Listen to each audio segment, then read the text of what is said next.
खातर, क्योंकि मसीह की खातिर तुम पर ये फजल हुआ कि ना फक्त उस पर ईमान लाओ, बल्कि उसकी खातिर दुख भी सहो। Thank you. क्या टॉपिक है आज?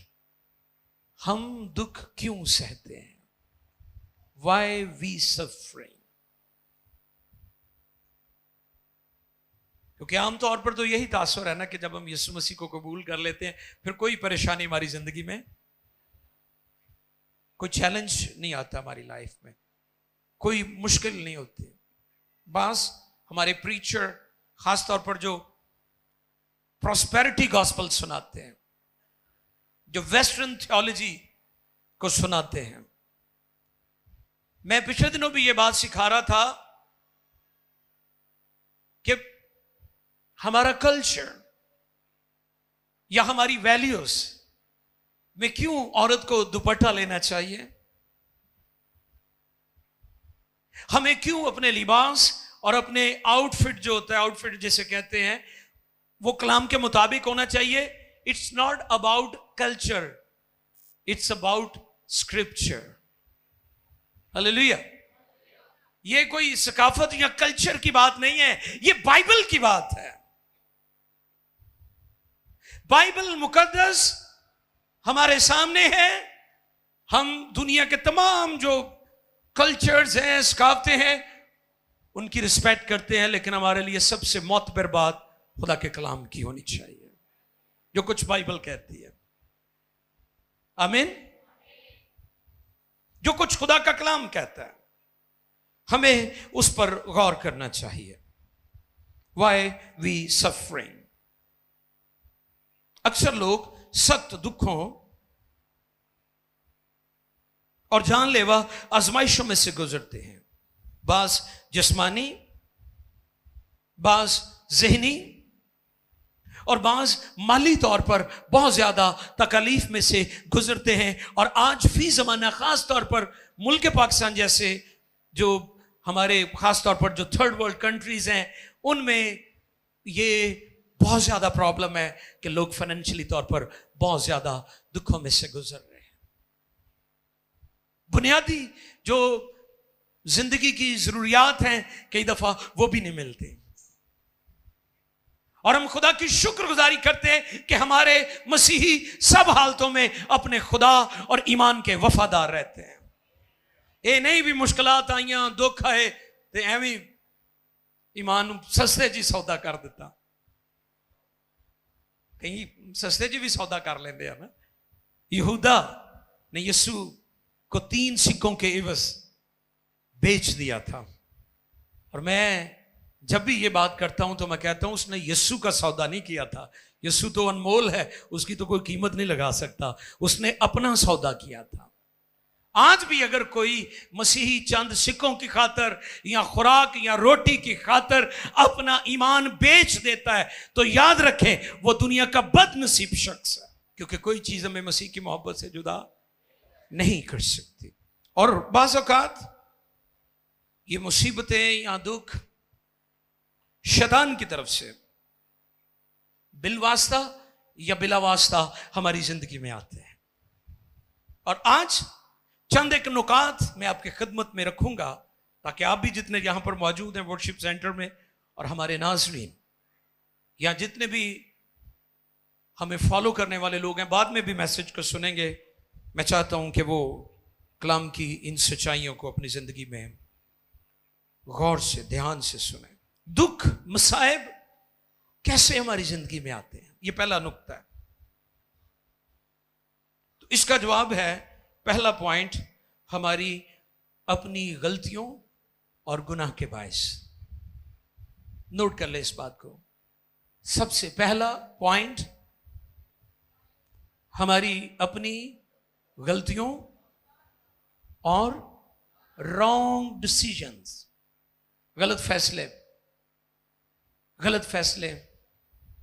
जब हम गलत फैसले करते हैं उसके सबब से हम पेन में से, दुख में से गुजरते हैं। गलतियों 6 बाब 7वीं आयत, गैलेशियंस चैप्टर 6 वर्स 7। आओ कलाम खुदा में से इस बात को समझने की कोशिश करें कि हम जब रॉन्ग डिसीजन लेते हैं तो हम फिर दुखों में से गुजरते हैं। गलतियों 6 बाब 7वीं आयत, ध्यान से सुने, कलाम खुदा पर गौर करें। फरेब ना खाओ, फरेब ना खाओ, खुदा ठट्ठों में नहीं उड़ाया जाता, ठट्ठों में नहीं उड़ाया जाता, क्योंकि आदमी जो कुछ बोता है वही काटेगा, वही काटेगा। क्या लिखा है? आदमी जो कुछ बोता है वही काटे। अगर आपने अच्छा बीज बोया है तो आप अच्छी फसल काटेंगे। जो कोई अपने जिस्म के लिए कोई अपने जिस्म के लिए बोता है वो जिस्म से हलाकत की फसल काटेगा। और जो रूह के लिए बोता है रूह से हमेशा की जिंदगी की फसल काटेगा। Thank you. टोटली आप पर डिपेंड करता है आप किस डायरेक्शन में जाना चाहते हैं। आप हमेशा के लिए खुदा के साथ रहना चाहते हैं या आप खुदा से सेपरेट होना चाहते हैं। जो रूहानी मौत है वो सेपरेशन है। मौत का मतलब अलैदगी है, जुदाई, सेपरेशन। और फिर इसके बारे में जब हम गौर करते हैं तो ये बात हमारे सामने है कि अगर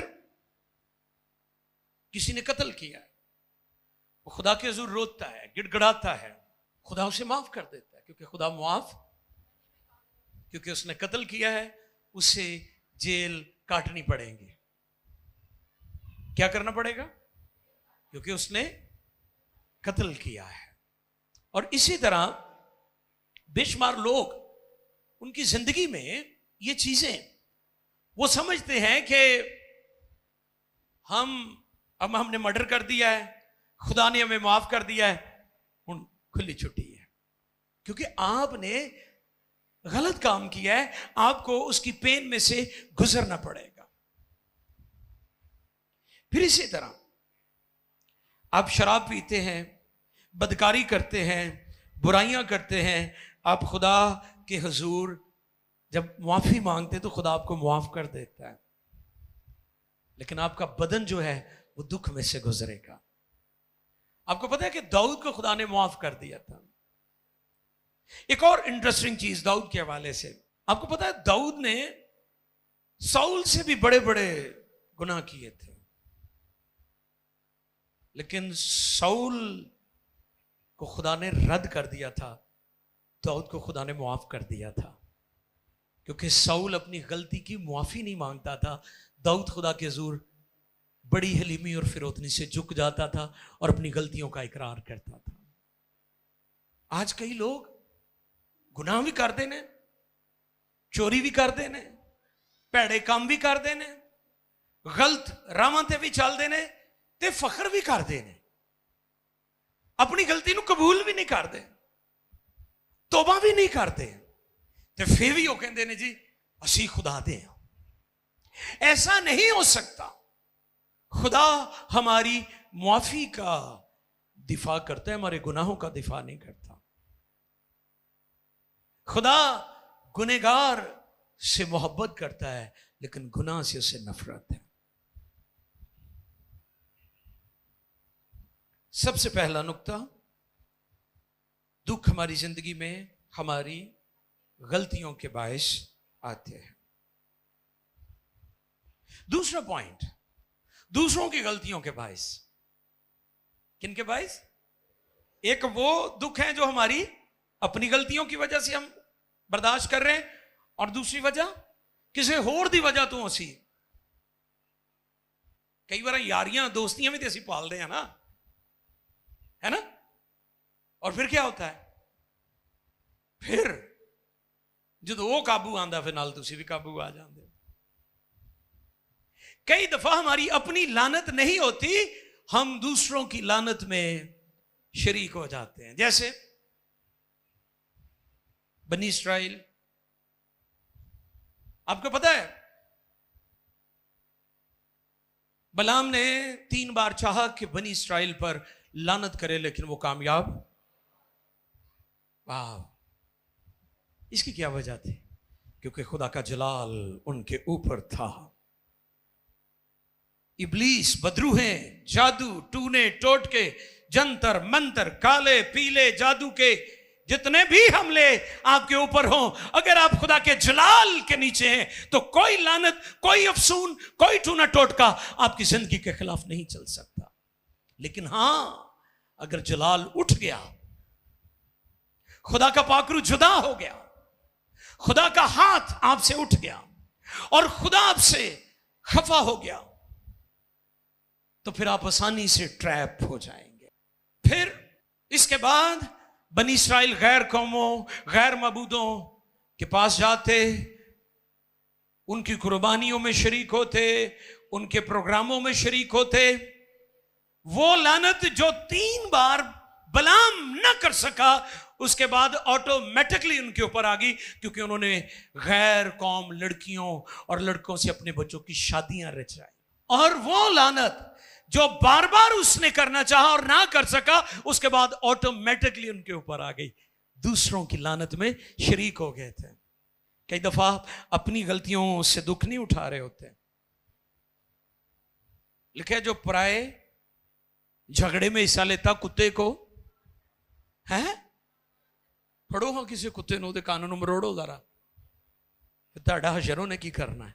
ਤੇ ਇਸ ਲਈ ਮਿਹਰਬਾਨੀ ਕਰਕੇ ਲੋਕਾਂ ਦੀਆਂ ਗਲਤੀਆਂ ਖਤਾਵਾਂ ਦੀ ਜ਼ਿੰਮੇਵਾਰੀ ਤੁਸੀਂ ਨਾ ਲਿਆ ਕਰੋ, ਜ਼ਮਾਨਤਾਂ ਨਾ ਦਿਆ ਕਰੋ। ਕਈ ਵਿਚਾਰਿਆਂ ਨੇ ਆਪ ਨਹੀਂ ਕਿਸ਼ਤਾਂ ਤੇ ਸ਼ਾਇਦ ਲਈ ਹੁੰਦੀ, ਉਹ ਦੂਜਿਆਂ ਦੀ ਜ਼ਮਾਨਤ ਦਿੱਤੀ ਹੁੰਦੀ, ਉਹ ਮਰੋੜੀ ਦੇਣ ਪਠਾਨ ਆ ਜਾਂਦਾ, ਉਹ ਹਮਾਰਾ ਪੈਸਾ ਵਾਪਸ ਕਰੋ, तुम भी फ्रॉडी आओ। की करोगे तुसी फिर? क्योंकि आप दूसरों की गलतियों का दुख उठा रहे हैं। और मैं आपको खबरदार करना चाहता हूं, क्या इसके पीछे वजह है? क्योंकि कई दफा हम गलत फैसले करके दूसरों के गुनाहों और गलतियों की सजा हम खुद उठाते हैं। तो इसलिए आप उतना के करें जितना आपकी कैपेसिटी है, आपकी अप्रोच है, वो कर लें। ये बहुत बड़ा मसला है कि हम दूसरों की गलतियों की सजा भुगत रहे हैं। फिर तीसरी बड़ी वजह, खुदा का इलाही इंतजाम भी होता है। कुछ चीजों को खुदा आने देता है। जैसे लाजर बीमार था और यीशु को पता था कि मेरा दोस्त यीशु मसीह रुक गए, और फिर यीशु मसीह को फिर खबर मिली कि वो फिर यीशु रुक गए, और कितने दिनों बाद आए? यस, इसके पीछे वजह थी। हालांकि लाजर ਦੀਆਂ ਭੈਣਾਂ ਕਹਿੰਦੀਆਂ ਸਨ ਕਿ ਅਗਰ ਖੁਦਾਵੰਦ ਤੁਸੀਂ ਇੱਥੇ ਹੁੰਦੇ, ਜੋ ਕਿ ਅਸੀਂ ਸੁਣਿਆ, ਅਸੀਂ ਵੇਖਿਆ ਕਿ ਤੁਸੀਂ ਮੁਰਦਿਆਂ ਨੂੰ ਜ਼ਿੰਦਾ ਕਰਦੇ ਹੋ, तो जो तुसी होंदे तो भरा साडा भी नहीं मरना। लेकिन उसने होने दिया। कुछ चीजें हमारी जिंदगी में वो होने देता है क्योंकि उन चीजों से खुदा का जलाल जाहिर हो रहा होता है। और जो आयत आपने पढ़ी है उसमें ये बात सिखाई गई है, क्योंकि मसीह की खातिर तुम पर फजल हुआ है। हालेलुया। सिर्फ फजल नजात ली नहीं होया, अगली गल की है, बल्कि उस पर ईमान लाओ, ना कि फक्त उस पर ईमान लाओ, बल्कि उसकी खातिर दुख भी सहो। यानी वो दुख जो उसके जलाल के लिए होते हैं उसमें वो आपको संभालता भी है। पता है ना, वो आपको संभालता भी है, वो आपकी फिक्र भी करता है। वो अपने फरिश्तों को भी हुक्म देता है ना कि जाओ इन्हां दी सब रामां च इन्हां दी हिफाजत करो। यीशु मसीह जब 40 डेज दुआ रोजे में थे, और जब यीशु मसीह गालिब आए, शैतान ने आजमाइशें रखी खुदा उनके सामने, जब वो नाकाम हो गया तो फिर लिखा फरिश्ते यीशु की खिदमत करने लगे। हालेलुया। हमारी जिंदगी में ऐसे काम और वाकयात और ऐसे मोड़ आते हैं जिसमें या तो हम इनकार कर दें या फिर कायम रहकर गालिब आकर सुरखरू हो जाएं, और उसके फरिश्ते हमारी खिदमत करें, फरिश्ते हमारी मदद करें। आइए देखें जरा, एक और नुक्ता है मेरे सामने। यूहन्ना की मार्फत लिखा गया इंजीली बयान 5वें बाब की 14वीं आयत मुकद्दसा। इन बातों के बाद जी वो यीशु को हैकल में मिला जी। उसने उसे कहा, देख तू तंदुरुस्त हो गया है, देख तू तंदुरुस्त हो गया है, फिर गुनाह न करना। अच्छा, इसका मतलब कि उसकी बीमारी के पीछे उसका गुनाह था, कि ये वजह भी होती है। आपकी बीमारियों के पीछे की ये वजह भी है। यीशु ने क्या उसे कहा?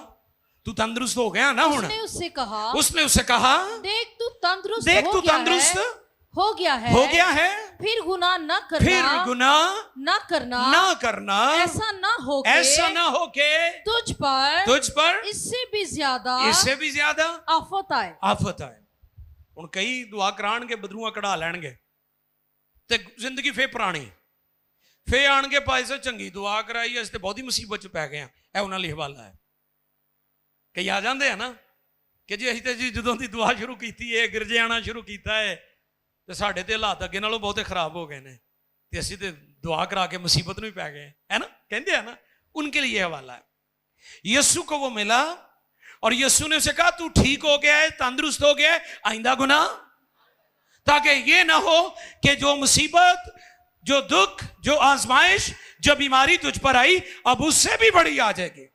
क्योंकि कलाम में लिखा है कि जब बदरू निकलती है तो सूखे मकामों में आराम ढूंढती है। कितने लफ्ज़ दिए? शैतान को वीरानी पसंद है, उदासियां पसंद है, तन्हाइयां पसंद है। तन्हाइयां, तन्हा रहना, लोनलीनेस, लोग अपने गमों को भुलाना चाहते हैं, तन्हाइयों में चले जाते हैं और शैतान के और ज्यादा कब्जे में आ जाते हैं। वेला बंदा बीमार तो यहां बदकार, वेला बंदा बीमार तो यहां बदकार, वेला नकारा नखट्टू हड हराम काम करने दिल ना जदा करे, यहां जो उन्होंने बीमारी चिंबड़ेगी तो यहां उन्होंने बदकारी चिंबड़ेगी। वेला बंदा बीमार, हाँ बोलो, मैं ताड़ी थोड़ी गल कर रहा, मैं तो वेले दी कर रहा, तुम तो सारे काम में बैठे हुए हो, मैनू पता है। वेला बंदा बीमार तो यहां बदकार, दो काम लाजमी करेगा। दाऊद अगर मैदान जंग में चला जाता तो शायद वो बदसबा के साथ बदकिरदारी न करता। और फिर यीशु ने उसे कहा तू तंदुरुस्त हो गया है, फिर गुनाह ना करना। अब यूहन्ना 9 पढ़िए जी, यूहन्ना की अंजील 9वां बाब, the gospel of John chapter 9 दूसरी आयत, वर्स 2 and 3, दूसरी और तीसरी आयत। और उसके शागिर्दों ने उससे पूछा कि ए रबी किसने गुनाह किया था जो ये अंधा पैदा हुआ उस शख्स ने या इसके माँ बाप ने। यीशु ने जवाब दिया कि ना इसने गुनाह किया ना इसके माँ बाप ने बल्कि ये इसलिए हुआ कि खुदा के काम, हालेलुया, किसके काम? खुदा के काम। अगर आपकी जिंदगी में ऐसे दुख हैं जिन दुखों से खुदा के काम और जलाल जाहिर हो रहा है तो फिर उसके लिए शुक्रगुजारी किया करें, उसके लिए मलाल ना किया करें। कई दफा हम अपनी बेवकूफियों और नादानियों और गलतियों और खताओं के सबब से मुक्के खा रहे होते हैं। वो मकाम होता है जहां हमें शर्मिंदा होना चाहिए, तौबा करनी चाहिए, खुदा के हुजूर झुकना चाहिए। लेकिन अगर आपकी जिंदगी में कुछ ऐसा हो रहा है जिसमें आपका कोई कसूर नहीं है, जैसे अय्यूब,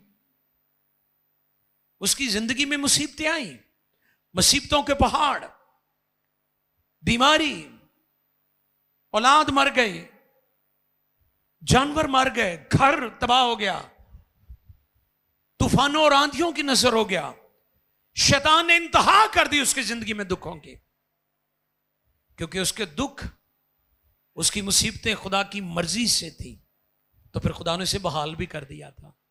और इसलिए कलाम में लिखा है सादिक कितनी बार गिरे हैं और फिर, हाँ, सादिक डिगेगा ना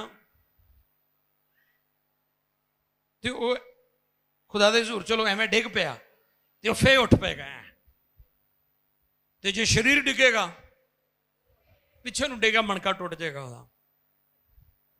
लिखा है साधक डिगदा है फे उठ पैंदा है।